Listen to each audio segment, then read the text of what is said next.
और पौलुस का वो वचन दे रहे हैं कि उसने कहा एक बार पौलुस ने कि क्या फ़ायदा मैं अगर आपके बीच में आकर अन्य भाषा में बोलूं और वचन ना दूं, प्रकाशन ना दूं। पौलुस ने कहा मैं अगर तुम्हारे पास आऊं, ठीक है, तुम्हारे पास आकर वचन को प्रकाशन ना दूं, सिर्फ अन्य भाषा बोलूं, तो तुमको उससे क्या मतलब, तुमको उससे क्या फ़ायदा। पौलुस ये कह रहा है, मान लीजिए हम वो लाइव आ गए हैं और अन्य भाषा बोल रहे हैं, लाबरा मासी खानदारा बादशाह तो रवना रखा से, तो हम अन्य भाषा बोल रहे हैं। तो मैं जो अन्य भाषा आपके बीच में आकर बोल दूं और वचन ना बोलूं, ठीक है, अगर मैं अन्य भाषा बोलता हूं और चला जाता हूं तो इससे आपको कुछ फ़ायदा नहीं हो रहा।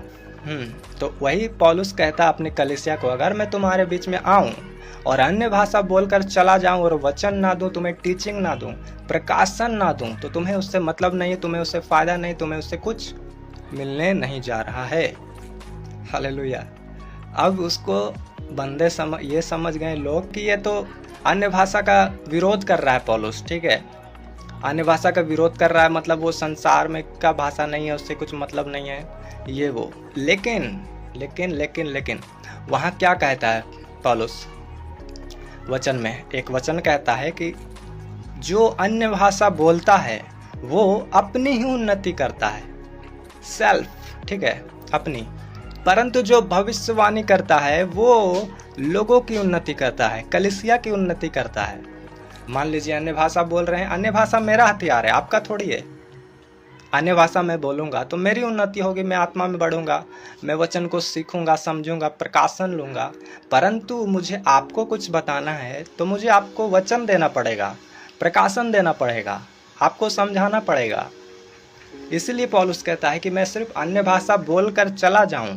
ये नहीं कहा कि वहाँ अन्य भाषा गलत है, उसने वचन में लिखा है कि अन्य भाषा जो बोलता है वो भेद की बातें आत्मा में होकर बोलता है। हालेलुया। तो जो भेद की बातें है वो दुनिया नहीं समझ पाता है, दुनिया को मतलब नहीं है, दुनिया को आत्मिक चीज से मतलब ही नहीं है, कोई लेना ही देना नहीं है, इसलिए वो सब आत्मिक बात का हमेशा विरोध करता है। एक अन्य भाषा है कि जैसे हम दूसरा जगह जा रहे हैं तो हमें भाषा की जरूरत है, तो वो भाषा हमें मिलता है परमेश्वर के द्वारा, वो वरदान नहीं है, ठीक है, वो हमें अन्य भाषा उतरता है और मिलता है, वो वरदान नहीं है। मैं आपको क्लियर करता हूँ, मैं आपको धीरे धीरे अभी बताता हूँ। आप सबों को, जितने लोग हैं अन्य भाषा के बारे में जानना चाहते हैं, तो मैं आपको बताता हूँ, अभी पूरी रीति से बताऊँगा ताकि आप कॉन्सेप्ट समझ जाओ। तो जो प्रकाशन, जो भविष्यवाणी होता है वो आप लोगों के लिए है, और जो अन्य भाषा है वो मेरे लिए है, पर्सनल, ठीक है, वो मेरा हथियार है, आपका नहीं है। जैसे आप अन्य भाषा बोलोगे तो आपकी उन्नति होगी, मेरी नहीं होगी, मुझे नहीं मतलब। तो इसलिए पौलुस ने कहा, अगर मैं तुम्हारे बीच आकर बोलकर अन्य भाषा चला जाऊं और प्रकाशन ना दूं, तुम्हें वचन ना दूं, डीप बातें ना बताऊं, तो तुम्हें कुछ फायदा नहीं होगा। तो लोग यहाँ दूसरे एंगल से समझ लेते हैं। सुनो, संसार के अनुसार आप चलते हो, जॉब करते हो, तो आपका जॉब में लेवल बढ़ता है। हाँ, लेवल सबके निकलेंगे, तो लेवल बढ़ता है, आपका पोस्ट बढ़ता है, तो पोस्ट बढ़ता है तो आपका सैलरी भी इंक्रीज होता है। जैसा पोस्ट वैसा सैलरी। एक पियोन से लेकर एक मैनेजर तक, सीए तक, सबका अलग अलग सैलरी है। तो जब हम आत्मा में रहते हैं, ठीक है, आत्मा में रहते हैं, मान लीजिए हम पियोन का नौकरी कर रहे हैं तो हमें उस हिसाब से पेमेंट मिलेगा, हमें सीए का पेमेंट नहीं मिलेगा। तो हमारा इंक्रीमेंट होता है जब हम आत्मा में लेवल में बढ़ते हैं। तो जब पियून से हम बढ़ते हैं तब हमारा पेमेंट होता है, तब जब हम आत्मा में बढ़ते हैं तो हमें परमेश्वर वरदान देते हैं। किसी को एक वर्ड रबा लबा शिखानदा रबा, और किसी को बहुत सारा वर्ड मिलता है, ठीक है। जैसे जैसे आत्मा में बढ़ते हैं हमें वैसे आत्मा का वरदान मिलता है, हमें अन्य भाषा बढ़ता जाता है, क्योंकि वो वरदान है। वरदान आप तब पाते हो जब आपको नीड होता है, वरदान ऐसे नहीं मिलता। वरदान के लिए तपस्या लगता है, आपको पता है। तो अन्य भाषा जो वरदान है, वरदान अलग चीज है, वरदान के लिए आपको एफर्ट करना पड़ता है, आपको पे करना पड़ता है, ठीक है। वरदान आपको ऐसे नहीं मिल जाता है। ग्रेस, परमेश्वर का अनुग्रह फ्री है, अनुग्रह सबको मिलता है, आत्मा सबको मिलता है।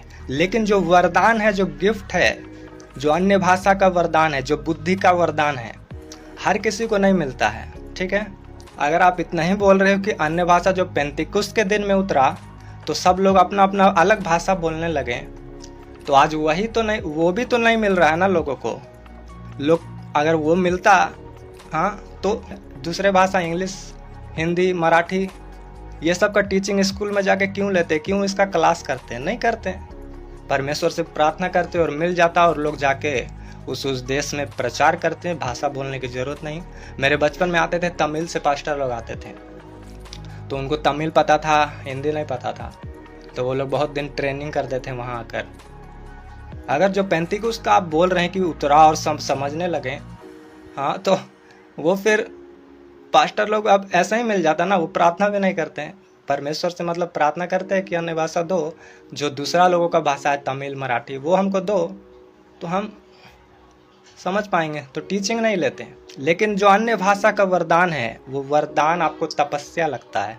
अगर आप पियून के पोस्ट में जॉब करते हो, अगर आप पियून के पोस्ट में खुश हो, उतने ही पगार में खुश हो, तो परमेश्वर को क्या मतलब, क्यों देगा वो, क्यों आपका पोस्ट बढ़ाएगा, क्यों मतलब आपको पोस्ट क्यों बढ़ा देगा वो? अगर मेरा वो पोस्ट बढ़ाएगा तो उसको क्या मतलब है? लेकिन अगर हम उस लेवल का काम करें, उस लेवल का मेहनत करें, उस लेवल का हमारा डेडिकेशन हो, तपस्या करें, उस लेवल का मेहनत करें, तो हमें वो वरदान मिलता है, बुद्धि का वरदान जिसे कहते हैं, या अन्य टाइप के वरदान कहते हैं। सुलेमान को बुद्धि का वरदान ऐसा मिला कि दुनिया में उसका जैसा कोई था भी नहीं, और ना लिखा है कि कोई होगा। कॉन्सेप्ट में हम क्लियर करते हैं कि बुद्धि ऐसा वरदान उसको मिला, उसको ग्रेस नहीं मिला, उसको फेवर नहीं मिला परमेश्वर का, उसको बाइबल कहता है कि वरदान मिला। वरदान एक बहुत अलग चीज है। आप संसार में देखोगे, जब आप मूर्ति पूजा में थे या दुनिया में कहीं, तो जो शैतानी तपस्या करते थे घोर, पहाड़ों पर जाके, जंगल में जाकर उसको मार दो, काट दो, आग गिरा दो, फिर भी वो एक मन होकर तपस्या कर रहा है कि उसको वरदान मिले। वरदान का मतलब है कि जो दुनिया में कोई नहीं दे सकता, जो दुनिया से बाहर का चीज है, दुनिया का वश में नहीं है, वो शैतान का वश में नहीं है, वो चीज हमें परमेश्वर से लेने के लिए तपस्या करना पड़ता है, और उस चीज का नाम है वरदान। ठीक है, ये चीज आप समझो।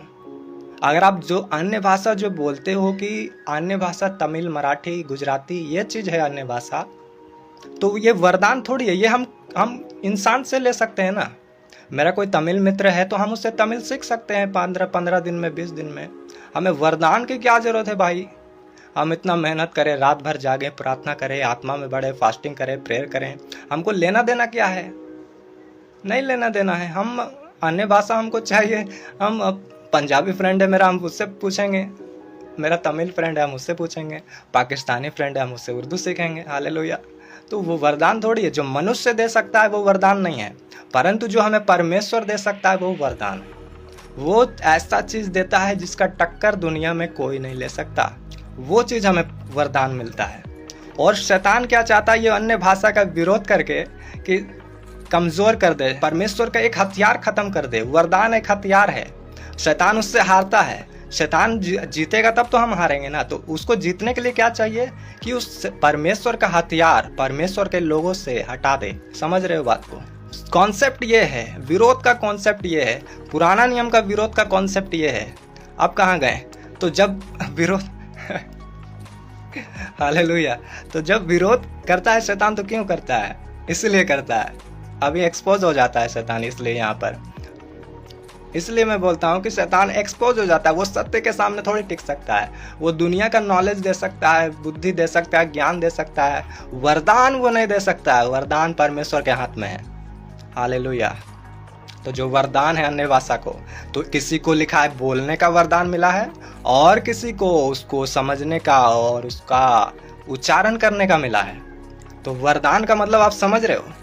तो जितने लोग आप विरोध कर रहे हैं कि अन्य भाषा संसार का भाषा है, हमको समझ में नहीं आ रहा, मेरा पल्ले नहीं पड़ रहा है मेरा थल्ले नहीं पड़ रहा है, तो पढ़ने वाला भी नहीं है। तुम संसार में रहोगे, संसार में जियोगे, तो तुमको अन्य भाषा का मतलब कहाँ से मिलेगा? अन्य भाषा तुम बोल कहाँ से पाओगे? तुम तो बस विरोध कर पाओगे।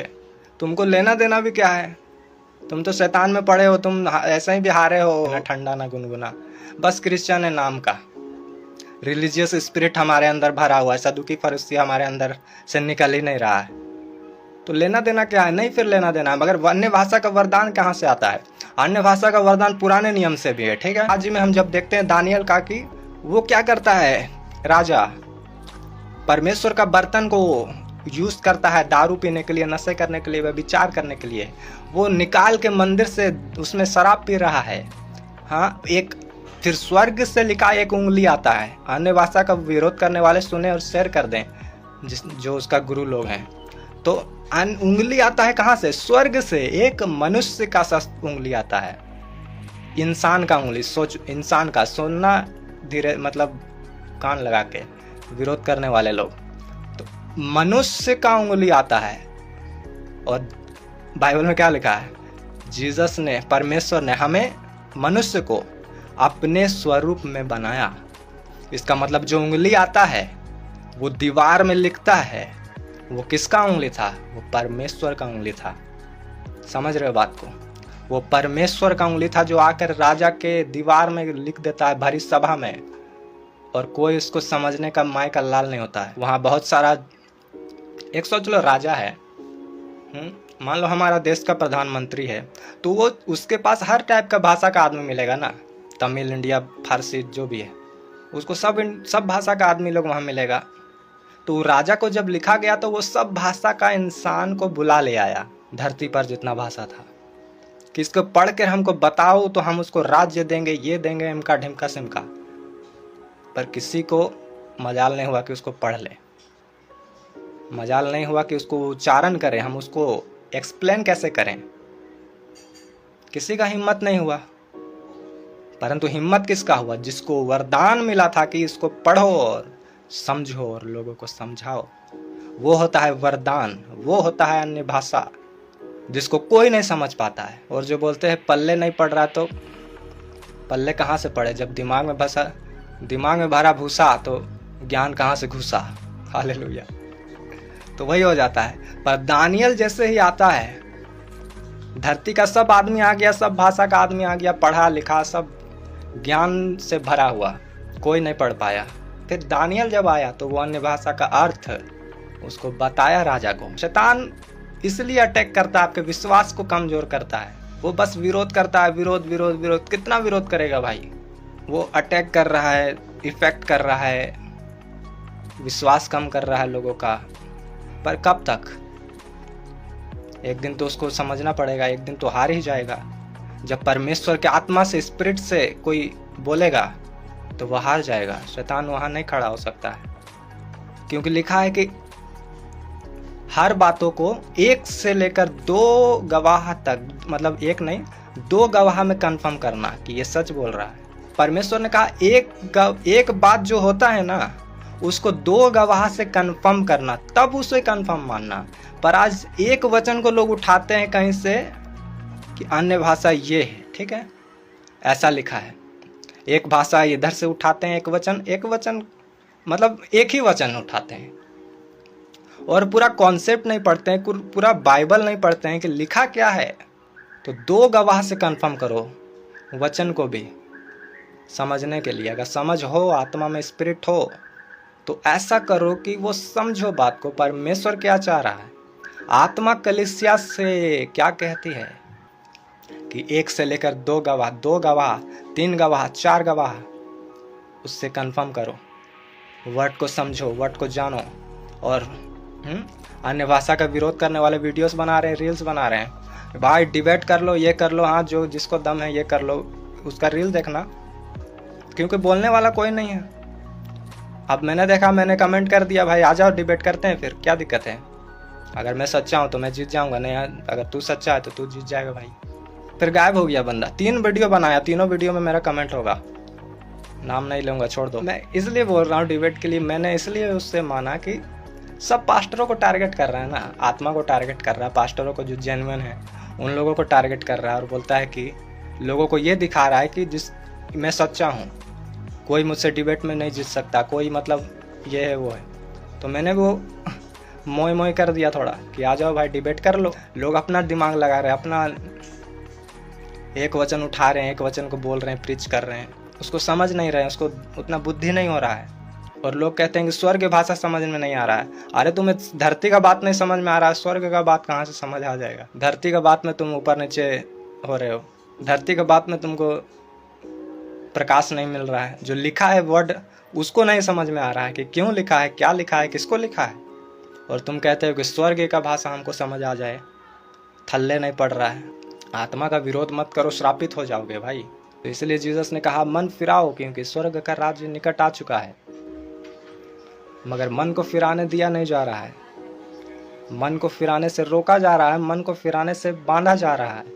कभी बाइबल का विरोध कर कर, कभी अन्य भाषा का विरोध कर कर, कभी पास्टरों का विरोध कर कर, इतना सब झमेला में पड़ जाएंगे तो अन्य मन को फिराएंगे कैसे। परमेश्वर ने क्या कहा, सचेत रहो, शैतान तुम्हें भरमाने ना पाए, कोई तुम्हें भरमाने ना पाए लिखा है। बोलेंगे तो वो वचन से ही, ऐसा बात नहीं है, वचन से ही बोलेंगे, वचन से ही विरोध होगा। जो परमेश्वर का वचन है उससे ही उसका विरोध किया जाएगा।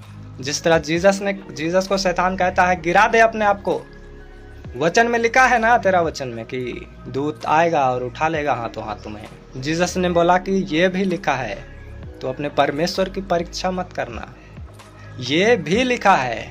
आज संसार को भी वाला पॉइंट भूल गया है, समझ रहे हैं। इसलिए विरोध हो रहा है, इसलिए आप इफेक्ट हो जा रहे हो।